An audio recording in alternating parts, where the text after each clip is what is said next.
Ini dia. Ternyata Dajjal berjumlah 30. Ia keluar karena kemarahan.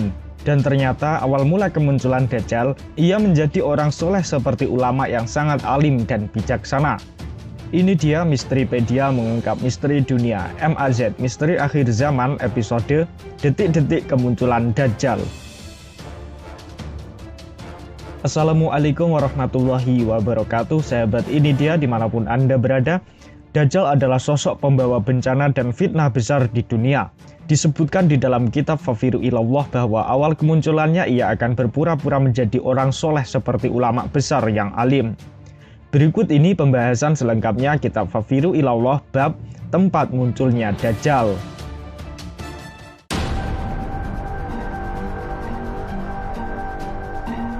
Sahabat ini dia, kapankah Dajjal akan keluar? Sudah kita sebutkan di episode yang lalu, yaitu saat musim kemarau, saat danau Tiberias dan mata air Zugar kering, serta kurma di Baisan sudah tidak berbuah, yaitu saat setelah Rum ditaklukkan, kemudian kaum muslimin menaklukkan Turki tanpa peperangan. Setelah Turki ditaklukkan, maka keluarlah Dajjal. Lalu, di mana lokasi keluarnya Dajjal? Hadis Tamim Ad-Dari yang diriwayatkan oleh Fatimah binti Qais menjelaskan posisi Dajjal berada di sebuah pulau di Laut Yaman. Sedangkan janji Rasulullah SAW tentang tempat keluarnya Dajjal berada di wilayah Khurasan. Hal ini sebagaimana yang diriwayatkan Imam Ahmad di mana Rasulullah SAW bersabda, Dajjal akan keluar di bumi bagian timur yang disebut Khurasan. Ia diikuti oleh beberapa kaum yang wajah mereka seperti perisai yang dipukuli. Menurut Abu Fatihah Al-Adnani dalam bukunya Fitnah dan Petaka Akhir Zaman, Khurasan adalah sebuah makna yang berarti tempat terbit matahari.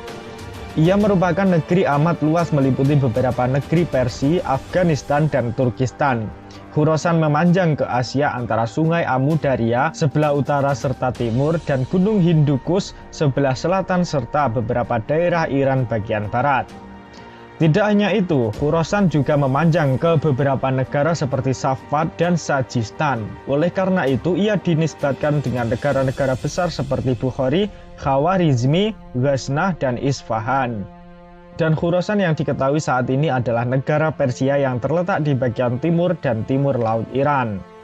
Masih menurut Abu Fatihah Al-Adnani, ia menyatakan bahwa sebagian penulis tentang fitnah akhir zaman membagi periode keluarnya Dajjal. Yang pertama adalah zuhur, yang berarti kemunculan, dan khuruj, yang berarti keluarnya Dajjal. Kalimat zuhur dimaknai sebagai fase kemunculan dan khuruj memiliki arti sebagai keluarnya dalam bentuk dan wujud yang bukan aslinya. Waktunya sangat panjang dan itu terjadi sebelum kemunculan Al-Mahdi. Khuruj juga bermakna keluarnya Dajjal untuk yang terakhir kalinya dalam bentuk fisik sebagaimana yang disebutkan dalam banyak riwayat, yaitu buta matanya dan bertuliskan kata Ka'fa'ro tepat di dahinya. Fase keluarnya ini hanya terjadi selama 40 hari dan terjadi setelah keluarnya Al-Mahdi.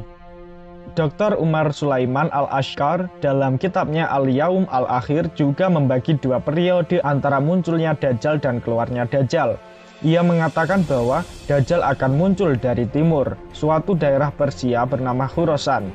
Ia dikuatkan dalam sebuah hadis yang diriwayatkan oleh Tirmizi, Ibnu Majah, Hakim, Ahmad, dan Diya dalam Al-Mukhtar. Dari Abu Bakar Siddiq yang menjelaskan bahwa Rasulullah SAW pernah bersabda, sesungguhnya Dajjal muncul di sebelah daerah di timur bernama Khurasan. Ia diikuti oleh orang-orang yang wajahnya seperti tameng yang ditempa palu.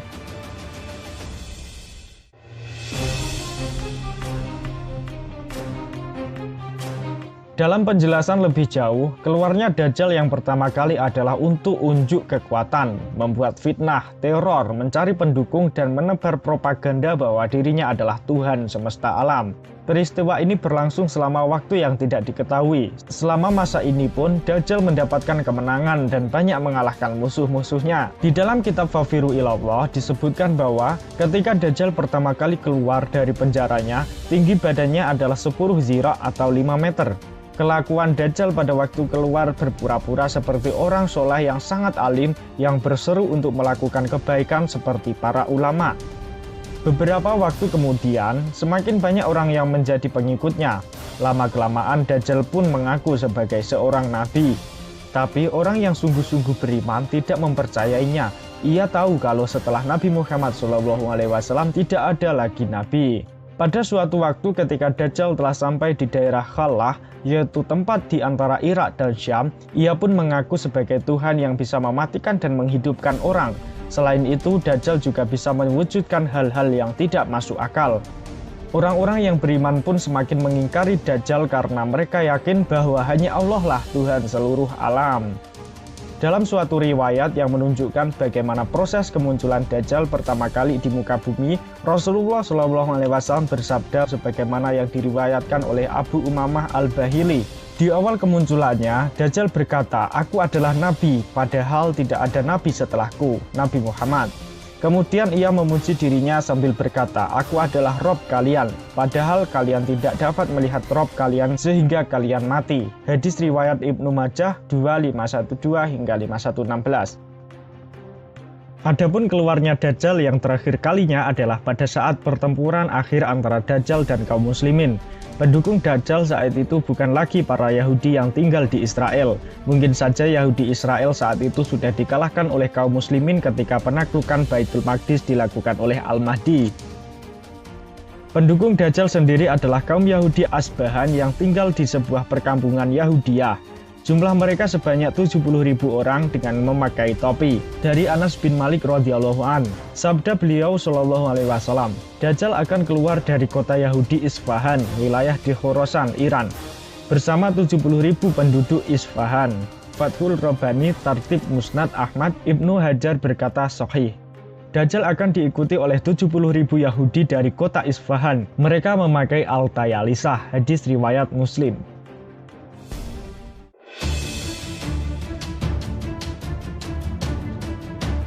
Adapun mengenai pernyataan Dajjal muncul dari segitiga Bermuda sudah kita bahas di Misteri Segitiga Bermuda episode 7 yang berjudul Markas Dajjal. Silakan sahabat cek videonya.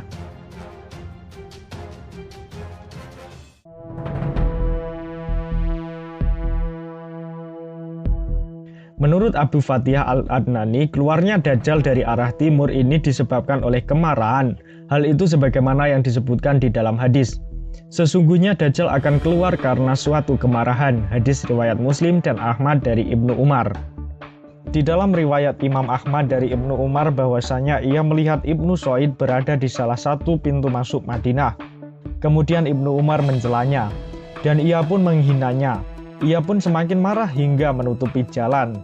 Kemudian Ibnu Umar memukulnya dengan tongkat yang dibawanya hingga ia mematahkannya. Lalu Hafsah berkata kepadanya, "Ada masalah apa engkau dengannya? Apa yang membuatmu mencelanya? Tidakkah engkau mendengar Rasulullah SAW bersabda bahwasannya Dajjal itu keluar dari kemarahan yang ia lakukan?" Hadis tersebut menjelaskan sebab kemarahan Ibnu Umar adalah bahwa dirinya melihat Ibnu Soid di salah satu jalan pintu masuk Madinah sehingga memukulnya dengan tongkatnya. Setelah itu Ummul Mukminin Hafsah mengingatkan dengan hadis Rasulullah SAW bahwa dia Dajjal keluar dari kemarahannya. Adapun tentang hakikat amarah Dajjal, apakah disebabkan dirinya dalam keadaan terikat sangat kuat dan kedua tangannya terikat ke pundaknya serta antara dua lutut serta kedua mata kakinya terbelenggu dengan besi, ataukah dikarenakan sebab-sebab lainnya? Wallahu a'lam.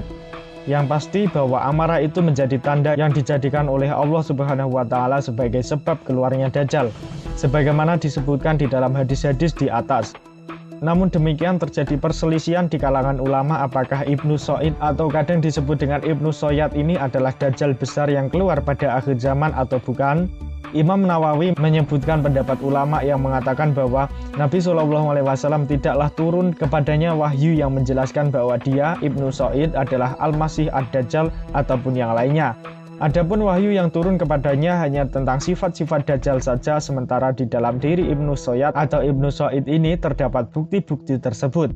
Karena itulah Nabi SAW tidak memastikan bahwa ia adalah Dajjal atau bukan. Dan karena itu pula beliau SAW berkata kepada Umar, "Jika memang ia, Ibnu Soyad, itu adalah Dajjal, maka engkau tidak akan bisa membunuhnya." Sahih Muslim bi Syarhi Nawawi, juz 18 halaman 64.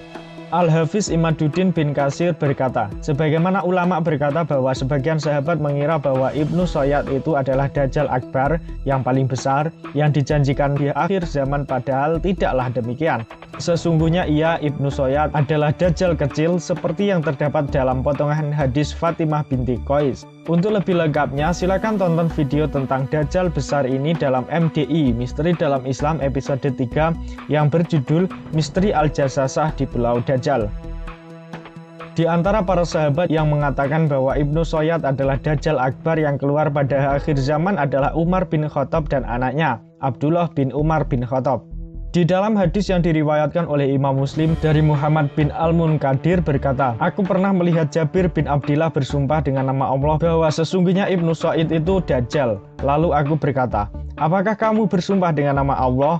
Ia menjawab, sungguh aku pernah mendengar Umar bersumpah atas hal itu di depan Nabi Shallallahu Alaihi Wasallam dan beliau tidak mengingkarinya. Namun pendapat yang paling kuat yang menjadi pendapat kebanyakan para ulama peneliti adalah bahwa Ibnu Sayyad atau Ibnu Sayyad bukanlah Dajjal Akbar yang keluar di akhir zaman. Namun tidak disangsikan bahwa Ibnu Sayyad ini adalah salah satu dari Dajjal-Dajjal pendusta yang kita diminta oleh Rasulullah agar waspada terhadapnya. Diriwayatkan oleh Imam Ahmad dari Abu Hurairah, Nabi Shallallahu Alaihi Wasallam beliau bersabda, sebelum datangnya hari kiamat akan muncul sekitar 30 Dajjal pendusta.